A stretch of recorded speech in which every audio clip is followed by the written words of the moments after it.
The Zohar Kadosh tells us that every Jew has a letter in the Torah.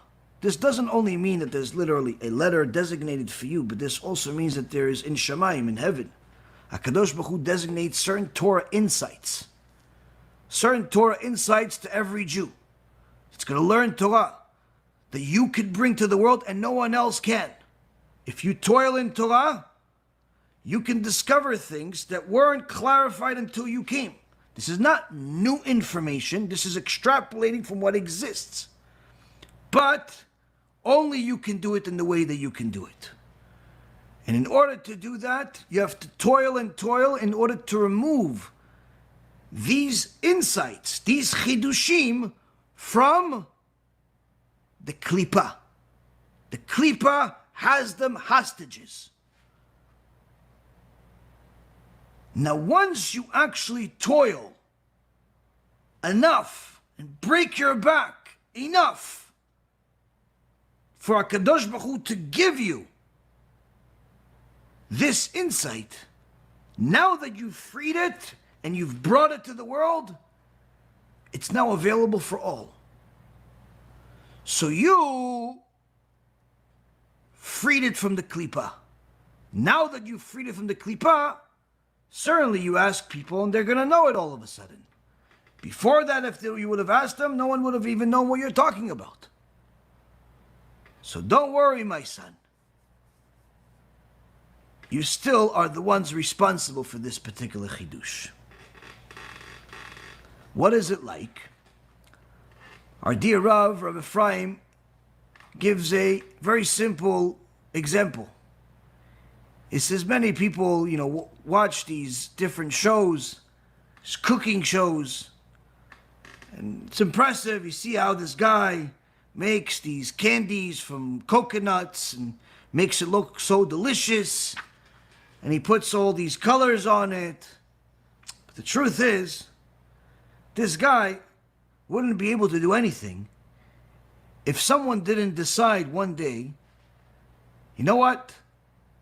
That tree, 20, 30, 40 feet in the air, those big balls over there, I'm going to go climb that tree and get that coconut. And after he climbs that tree and he finds a way to climb it without breaking his back, he gets that coconut, but in reality, the first time you see this coconut, it's like stone. Even worse than stone. Harder than stone. You have to figure out a way to break it without ruining it. And one of the things I learned from someone that took some coconuts from trees that we had is that you can't just decide to break it wherever way you want. You can't just take a hammer and just smash it. If you want to do it properly, you need to use a machete. The average person doesn't have a machete.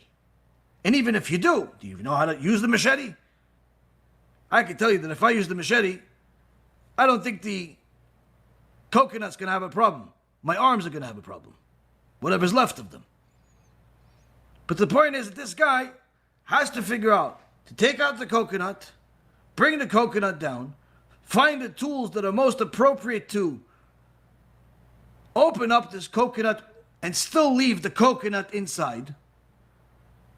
And then once you have this coconut and it's peeled and it's served and it's available for your taking, surely this other guy can take a few ingredients, put them on these little pieces of coconuts that he designs in a nice little cute way, and say, oh, here you go, the candy. Don't worry, my son.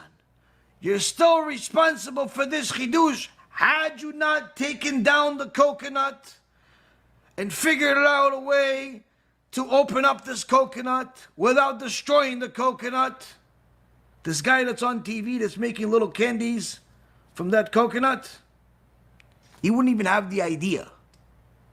He wouldn't have the idea to even make something out of these coconuts because he wouldn't know whether they exist or not. The same concept is when it comes to Torah insights, chidushim. If it wasn't for the previous sages that brought down certain things, none of the insights that we have today would even exist.